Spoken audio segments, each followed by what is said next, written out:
About कि अगर हम बात करते हैं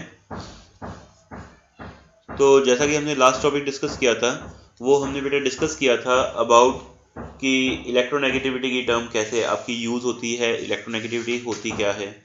ठीक है, आज जो टॉपिक हमें यूज़ करना है तो रिएक्टिविटी भी मैंने बता दिया था, ऑलमोस्ट सारी प्रॉपर्टीज हमने ऑलरेडी डिस्कस कर ली है।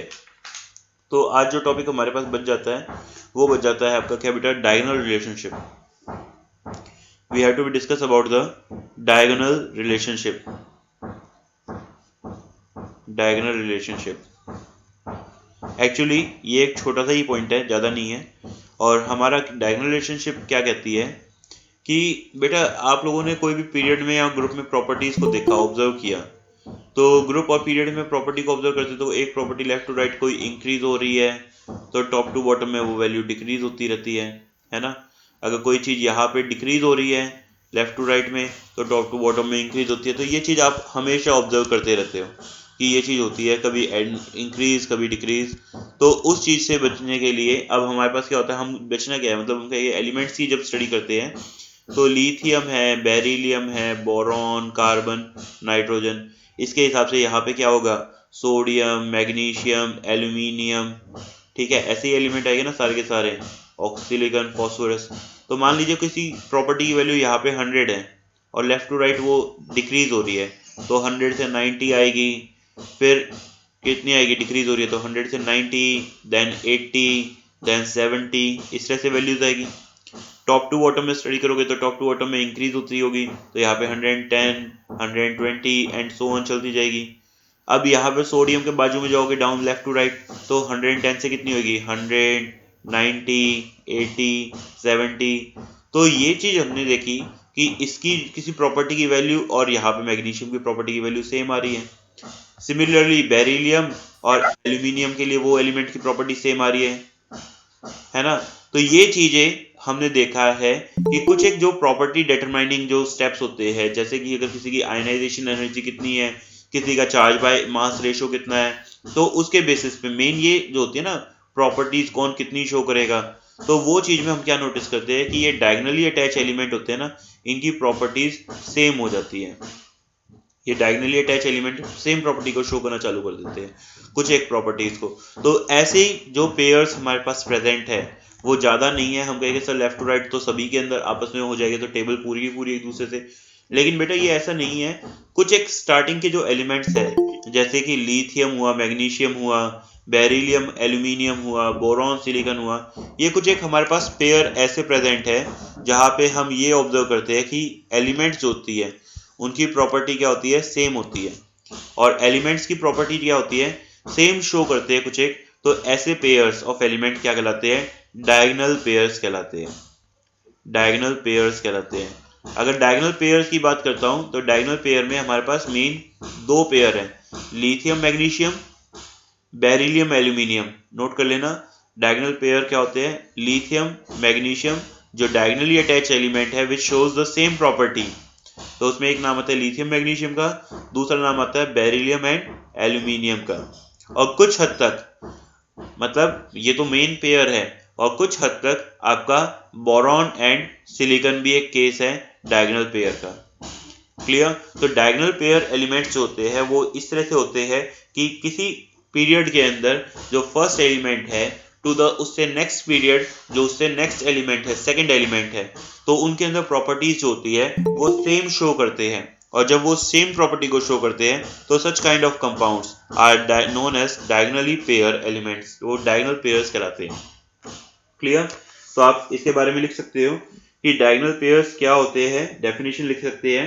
डायगोनली अटैच एलिमेंट क्या होती है, the similarity in properties, the similarities in properties of elements, the similarity in properties of elements placed diagonally to each other, placed diagonally to each other is called diagonal relationship, is called diagonal relationship. And such pair of elements, and such pair of elements are known as diagonal pairs. क्या कहलाते हैं बेटा? वो diagonal pairs को कहलाते हैं। Clear? तो ये चीज आपकी अकर होती है। ठीक है बेटा, तो इनको क्या बोलते हैं? Diagonal elements, diagonal relationship. Done. अब यहाँ पे बात करती है कि नोट कर लेना एक दो बातें। यहाँ पे हमारा ये टॉपिक कंप्लीट हो जाता है डायगोनल रिलेशनशिप वाला, कि यहाँ पे क्या चीज थी। ठीक है, अब बात करते हैं कुछ एक प्रॉपर्टीज कर रहा हूँ। कौन सी? The nature of oxides, acidic and the basic behaviour के बारे में। तो अगर मैं बात करता हूँ acidic and the basic behaviours के बारे में, तो याद रखेंगे, नोट करेंगे that nature of oxides, nature of oxides, और नेचर ऑफ ऑक्साइड्स के बारे में लिखेंगे क्या बेटा? आपका जो मेटल ऑक्साइड्स होते हैं, मेटल ऑक्साइड्स, ये कैसे होते हैं बेटा? बेसिक नेचर के होते हैं, जबकि नॉन मेटल ऑक्साइड्स जो होते हैं, नॉन मेटल ऑक्साइड्स, ये आपके एसिडिक बिहेवियर के होते हैं। ठीक है, तो यहाँ पे जो टेबल है, पीरियोडिक टेबल, तो आपको पता है यहाँ पे मेटल होते हैं, इस तरफ क्या होते हैं? नॉन मेटल होते हैं। तो मेटल एंड नॉन मेटल्स की जो पोजीशन है बेटा आपके यहाँ पे जो भी प्रेजेंट है, तो मेटल्स के लिए तो आपकी प्रॉपर्टी क्या होगी?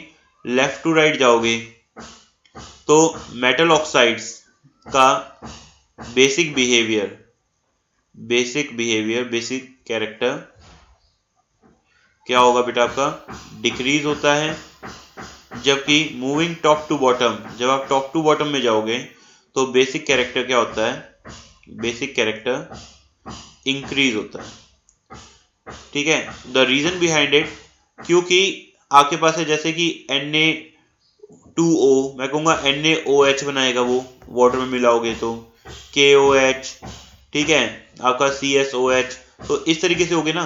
तो बेटा डाउन द ग्रुप जाते हो तो इनकी लैटिस एंथैल्पी क्या होती है? कम होती चली जाती है इनके क्रिस्टल्स की, और लैटिस एंथैल्पी कम होती है, मैं कहूँगा बॉन्ड एनर्जी कम होती है, तो ये रेडिली डिसोसिएट हो जाते हैं। जैसे जैसे नीचे की तरफ जाओगे वो रेडिली डिसोसिएट हो जाएगा, कि यहाँ पे हो जाएगा RbOH। ठीक है, तो वो रेडिली डिसोसिएट हो जाते हैं CS पॉजिटिव प्लस में OH नेगेटिव। तो यहाँ पे जितनी जल्दी OH नेगेटिव को रिलीज करेगा तो उसका मतलब क्या होगा? उसका नेचर ज्यादा स्ट्रॉन्गर है, तो वो इजीली बॉन्ड को डोनेट कर पा रहा है, तो वहां पे उसका बेसिक कैरेक्टर ज्यादा हो जाता है। तो यहाँ पे हम क्या देखते हैं कि on moving top to bottom basic character of the metal oxide increases, जबकि लेफ्ट टू राइट में बेसिक कैरेक्टर क्या होता है बेटा? डिक्रीज होता है। इन केस अगर हम नॉन मेटल की बात करते हैं, तो नॉन मेटल में मूविंग लेफ्ट टू राइट, जब आप लेफ्ट टू राइट मूव करते हो तो उस केस के अंदर हम नॉन मेटल में बेटा बेसिक कैरेक्टर की बात नहीं करते, non metal is acidic character. तो नॉन मेटल ऑक्साइड्स के लिए हम ये वर्ड यूज करते हैं, नॉन मेटल ऑक्साइड्स के लिए, on moving left to right acidic character increases, while moving top to bottom acidic character decreases। ठीक है, नॉन मेटल ऑक्साइड के लिए बेसिक कैरेक्टर बेटा घटेगा, तो ऑब्वियस सी बात है ना, एसिडिक कैरेक्टर बढ़ेगा। और यहाँ पे क्या हो जाएगा? यहाँ पे basic character down the group देख रहे थे आप, क्या कर रहे थे? इंक्रीज हो रहा था, तो एसिडिक कैरेक्टर क्या हो जाएगा? डिक्रीजिंग नेचर में आ जाएगा। क्लियर? तो इस चीज का ध्यान रखिएगा, नेचर ऑफ ऑक्साइड्स का, metal oxide and the non metal oxides का। हमारे पास कुछ एक एम्फोटेरिक ऑक्साइड्स भी होते हैं, एम्फोटेरिक ऑक्साइड्स भी होते हैं, आपने लास्ट ईयर पढ़ा था। एम्फोटेरिक ऑक्साइड्स होते हैं वो ऑक्साइड्स जो कि acidic as well as basic behaviour दोनों को शो करते हैं। तो उनके एग्जांपल आते हैं आपके aluminium oxide, zinc oxide, SnO2, PbO2। ठीक है, ये सभी के सभी अगर हम बात करते हैं तो ये वो एलिमेंट्स आते हैं जो कि आपके क्या होते हैं? एम्फोटेरिक बिहेवियर के होते हैं। और भी बहुत सारे हैं एम्फोटेरिक बिहेवियर में जो कि एसिड से और बेस से दोनों से रिएक्ट करते हैं, means acidic as well as basic दोनों बिहेवियर को शो करते हैं। कुछ एक हमारे पास न्यूट्रल ऑक्साइड्स भी अवेलेबल है। न्यूट्रल ऑक्साइड्स की बात करते हैं जो कि गैसियस फेज में है, तो उनके नाम आते हैं carbon monoxide, nitrous oxide, nitric oxide, dinitrogen oxide. तो ये आपके वो ऑक्साइड है जो गैसेस की फॉर्म में है, लेकिन आपके कैसे होते हैं? न्यूट्रल ऑक्साइड्स होते हैं। ठीक है, तो ये चीज भी आपकी अकर होती है। आगे की बात करता हूं, तो बेटा मेटल ऑक्साइड्स वैसे कैसे नेचर के होते हैं बताया? मेटल ऑक्साइड्स आपके बेसिक नेचर के होते हैं, है ना।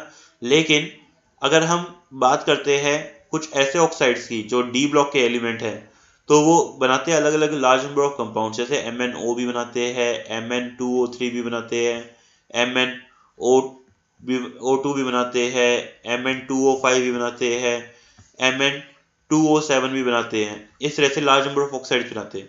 तो उनके जो लोअर ऑक्साइड्स होते हैं ना, वो तो क्या होते हैं आपके बेटा बेसिक्स नेचर के होते हैं। जो हायर ऑक्साइड होते हैं वो आपके कैसे नेचर के होते हैं, आपके एसिडिक नेचर के होते हैं। जबकि बीच वाले ऑक्साइड्स होते हैं वो किस नेचर के होते हैं, आपके एम्फोटेरिक नेचर के होते हैं। ये बेसिक नेचर में था ये भी, और ये कैसे नेचर के होते हैं बेटा, एम्फोटेरिक बिहेवियर के होते हैं। क्यों? क्योंकि एक सिंपल सी बात है बेटा, एक सिंपल सी बात है, एसिड क्या होते हैं, एसिड वो सब्सटेंस होते हैं जो इलेक्ट्रॉन गेनर हो। बेसिक कौन से होते हैं, जो कि इलेक्ट्रॉन डोनर होते हैं। Acids are those which are electron gainer while base are those which are electron donor. तो यहाँ पे अगर हम बात करते हैं एसिड या बेसिक के अंदर, तो बेटा ऑब्वियसली बात है, इट इज जस्ट लाइक कि which is on the highest oxidation number, जो अपनी हाईएस्ट ऑक्सीडेशन नंबर पे होगा, ऑक्सीडेशन स्टेट पे होगा, तो वो क्या करेगा, इलेक्ट्रॉन गेन करके नीचे आएगा, है ना, comes lower shell, lower oxidation number, तो इलेक्ट्रॉन गेनर के तौर पे बिहेव करेगा, तो वो क्या हो जाएंगे, आपके एसिडिक बिहेवियर है। इट इज जस्ट लाइक कोई लैडर है, एक आदमी तो यहाँ पे अवेलेबल है, एक यहाँ पे है, तो ऑब्वियसली बात है जो ऊपर होगा वो नीचे आने की कोशिश करेगा, जो नीचे होगा वो ऊपर जाने की कोशिश करेगा। ऐसे ही होता है ना। तो जो हाईएस्ट पोजीशन पे है, हाईएस्ट ऑक्सीडेशन नंबर पे है, वो नीचे आने की कोशिश करता है, मीन्स एसिडिक बिहेवियर को दिखाता है। जबकि उससे नीचे वाले जो भी एलिमेंट होते हैं वो आपके क्या होते हैं, वो ऊपर जाने की कोशिश करते हैं, मतलब हायर ऑक्सीडेशन नंबर पे जाने की कोशिश करते हैं, जिसके लिए वो इलेक्ट्रॉन को क्या करते हैं बेटा, डोनेट करते हैं। तो वो क्या होते हैं, आपके बेसिक बिहेवियर के कहलाते हैं। क्लियर? तो यहाँ पे आप उसके बेसिस पे आप acidic and the basic behaviour के बारे में भी कंपेयर कर सकते हो। अगर आपसे बोल दिया जाता है हाइड्राइड्स के लिए, तो हाइड्राइड्स का बिहेवियर कैसे होगा, हाइड्राइड्स, तो हाइड्राइड्स का नेचर क्या होता है बेटा, अपोजिट होता है to that of oxides. Means अगर हम हाइड्राइड्स की बात करते हैं, तो बेटा मेटल तो जल्दी से हाइड्राइड बनाते ही नहीं, ठीक है, कुछ एक मेटल बनाते हैं। मेटल मेजरली अगर हाइड्राइड्स की बात करते हैं तो नॉन मेटल्स के बनते हैं। तो यहाँ पे अगर मान लीजिए आपके पास है, एक तो है H2O, एक है HF, ठीक है, एक है HCl, HBr, HI, इस तरह से हाइड्राइड्स हैं। तो H2S, यहाँ पे H2SC।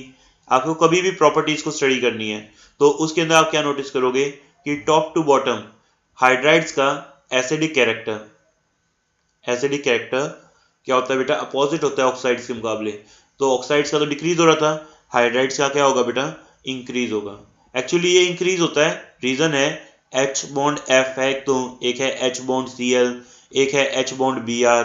तो ऑब्वियसली बात है नीचे की तरफ जा रहे हैं तो बॉन्ड लेंथ क्या होती जा रही है, बढ़ती जा रही है। तो ऑन हीटिंग जो जल्दी बॉन्ड को तोड़ दे, जो जल्दी बॉन्ड तोड़ेगा वो उतनी जल्दी H पॉजिटिव को रिलीज करेगा, ठीक है ना। बॉन्ड लेंथ ज्यादा होगी तो बॉन्ड एनर्जी कम होगी। एक बड़ा चौक का पीस है, एक तो आपको इसको ब्रेक करना है, ब्रेक कर लोगे, लेकिन ये अगर छोटा पीस है उसको ब्रेक करने को करोगे तो उसमें ज्यादा एनर्जी लगेगी। तो सेम थिंग हैपन्स हेयर कि जितनी ज्यादा बॉन्ड लेंथ होती है, larger be the bond length, larger be the bond length, lower be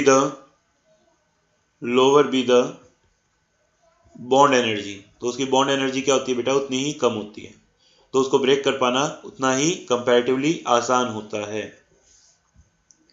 lower with the bond energy. Done. तो यहाँ पे HI जल्दी बॉन्ड तोड़ेगा और उतनी जल्दी H पॉजिटिव रिलीज करेगा, इसलिए HI मोर एसिडिक होता है HBr से, HBr मोर एसिडिक होता है HCl से, HCl मोर एसिडिक होता है HF से।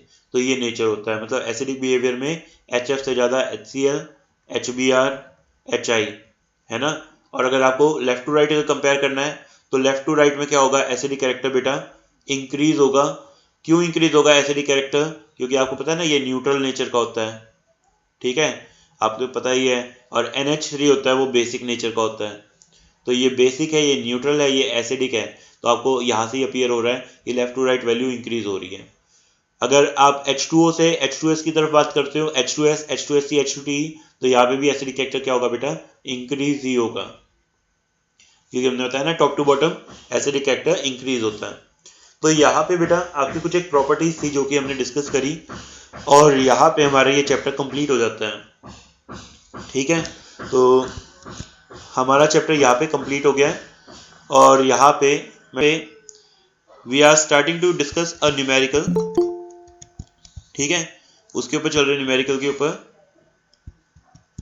तो यहाँ पे क्या करना है बेटा आपको, first ionisation energy and the second ionisation of energy is given, means you have to be take mg, solution ले रहा हूं इसका। mg बेटा टूट गया mg पॉजिटिव प्लस में इलेक्ट्रॉन में, तो इसकी आयनाइजेशन एनर्जी कितनी है बेटा आपकी दे रखी है, डेल एच की वैल्यू दे रखी है, प्लस में गेन करेगा ना ये 740 किलो जूल पर मोल। ठीक है, इतनी एनर्जी ये गेन करेगा किलो जूल पर मोल। अगर आपके पास mg पॉजिटिव आपका डिसोसिएट हो रहा है Mg2 पॉजिटिव प्लस इलेक्ट्रॉन के अंदर, ठीक है, तो उसकी सेकेंड आयनाइजेशन एनर्जी कितनी है बेटा, प्लस में 1450 किलो जूल पर मोल है। अगर आप बेटा ओवरऑल अगर देखते हो कि Mg से Mg2 पॉजिटिव बनाने के लिए एनर्जी कितनी चाहिए, तो ऑब्वियस सी बात है कि Mg से Mg2 पॉजिटिव बनाने के लिए आपकी एनर्जी कितनी चाहिएगी बेटा, आपको इन दोनों एनर्जीज के सम के इक्विवेलेंट चाहिएगी, मतलब प्लस में 2190 किलो जूल पर मोल आपको एनर्जी चाहिएगी। ठीक है, आपसे पूछा गया है कि Mg पॉजिटिव और Mg2 पॉजिटिव की अमाउंट कितनी बनेगी, अगर आपके पास टोटल 1 ग्राम दे रखा है। तो बेटा एक बात बताओ कि आप Mg पॉजिटिव बना रहे हो, मैंने कहता हूं कि आपने एनर्जी दी 50 किलो जूल, इन्होंने दे रखा है 50 किलो जूल ऑफ एनर्जी। बेटा एक बार इसके अंदर थोड़ा सा मिसिंग है क्वेश्चन, ये 50 नहीं है, ये इसके अंदर कुछ और वैल्यू है 1250 या कुछ अलग वैल्यू आएगी, इस तरह से आएगी, तो ये क्वेश्चन कंप्लीट नहीं है पहली बात। ठीक है, तो कैलकुलेशन में एरर है, ये 50 kilo joule, because 50 kilo joule energy को अच्छा एक सेकेंड, इसमें पर ग्राम में है ना 1 ग्राम ऑफ मैग्नीशियम को। ठीक है, सॉल्व करते बेटा, करे क्वेश्चन को सॉल्व। तो Mg positive and the Mg2 positive की कैलकुलेशन बतानी है हमें कि कितनी कितनी रहेगी। तो मैं यहाँ पे आता हूँ अमाउंट के ऊपर। तो बेटा ये वैल्यू जो है किलोजूल पर मोल में दे रखी है, तो अगर मैं पर ग्राम में करता हूँ तो आपको पता है ना मैग्नीशियम का मास कितना होता है 24, तो अगर 740 किलोजूल एनर्जी चाहिए किसके अंदर, एक मोल को, तो 1 ग्राम को कितना चाहिएगा, डिवाइड बाय 24, है ना, तो 740 डिवाइड बाय 24, 740 डिवाइड बाय 24, तो ये वैल्यू जो होती है बेटा ये आती है आपकी कितनी 30.833 किलो जूल पर ग्राम, कि 1 ग्राम को इतनी एनर्जी चाहिए। क्लियर। अगर यहां पे बात करता हूं Mg से Mg2 पॉजिटिव की बनाने के लिए एनर्जी कितनी चाहिए, तो आपको पता है 2190 एनर्जी चाहिए एक मोल को, तो यहाँ पे 2190 एक मोल को चाहिए, तो यहाँ पे 1 ग्राम को कितनी चाहिएगी, तो डिवाइड बाय 24 कर दोगे आप लोग, तो यहाँ पे मैं कह देता हूँ कि इसको डिवाइड करना ही पड़ेगा, इसको कितना 2190 डिवाइड बाय 24, तो equals to 91.25 kilo joule energy चाहिए पर ग्राम। अब आपको ये पता है कि मैं कहता हूं आपको दो चीज दे रखी है, एक तो दे रखा है Mg पॉजिटिव दे रखा है, दूसरा दे रखा है Mg2 पॉजिटिव। क्या हुआ बेटा, voice is not clear, voice is not clear, your voice is not clear, now is it clear, check, now is it clear बेटा, वॉइस क्लियर नहीं है।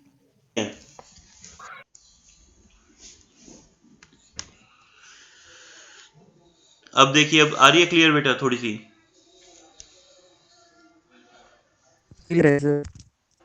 क्लियर है बेटा, ठीक है। तो मैं कह रहा था बेटा Mg पॉजिटिव और Mg2 पॉजिटिव है, मैं कहता हूं x ग्राम, 1 ग्राम तो टोटल लिया था, तो x ग्राम आपका बन गया बेटा Mg पॉजिटिव, तो Mg2 पॉजिटिव कितना बनेगा, 1 माइनस में x ग्राम बनेगा। क्लियर है इतना? मैं कहता हूं 1 ग्राम एनर्जी लेता है कितनी, 30.833, तो x ग्राम कितनी एनर्जी एब्जॉर्ब करेगा, इनटू में x प्लस में Mg2 पॉजिटिव बनने के लिए आपकी एनर्जी 1 ग्राम बनाने के लिए एनर्जी कितनी चाहिए आपको, 91.25 चाहिए थी, तो 91.25 ग्राम एनर्जी, किलो जूल एनर्जी चाहिए किसको, 1 ग्राम को, लेकिन हमारे पास कितने ग्राम है, 1 माइनस एक्स ग्राम। क्लियर?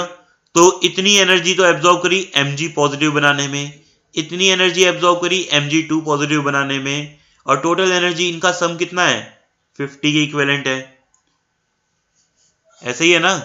तो जब आप इसको सॉल्व करोगे, तो इसको सॉल्व करो बेटा आप लोग एक बार, कितनी कितनी वैल्यू आ रही है। तो on solving this you will get the value, मैं एक बार कैलकुलेशन कर लेता हूं, 30.833x प्लस में 91.25 माइनस में 91.25x इक्वल्स टू 50।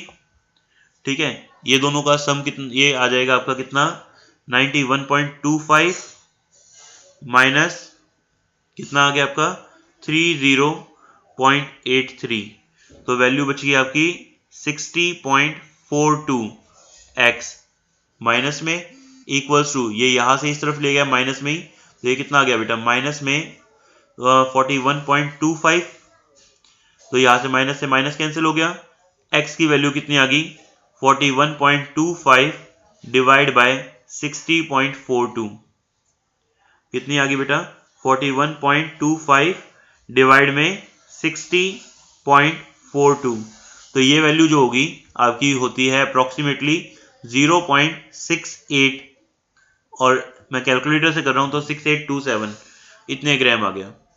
तो परसेंटेज ऑफ Mg पॉजिटिव कितना आ जाएगा बेटा, 0.6827 gram out of 1 gram into 100 equals to 68.27%, and Mg2 positive की कंसंट्रेशन कितनी बच जाएगी आपकी बेटा, 100 माइनस में 68.27 equals to 31.73%। Is it clear, Ishita? Yes, sir. तो बेटा ये एक क्वेश्चन था, तो ये इसके बेसिस पे करना है। एक क्वेश्चन और भी है इसी तरह का, आपकी बुक्स के अंदर सॉल्व करोगे तो उसके अंदर जस्ट आपको ग्राम में कन्वर्ट नहीं कर रखा, उसमें दे रखा होगा जैसे कि 1500-1600 किलो जूल एनर्जी आपने एब्जॉर्ब करी तो कितना बनेगा, तो वो उसके बेसिस पे भी सॉल्व करोगे। तो सेम पैटर्न में फॉलो करना है कि दोनों की एनर्जीज को एवरेज में डिस्ट्रीब्यूशन करके आपको सॉल्व करना रहेगा। ठीक है, नेक्स्ट क्वेश्चन।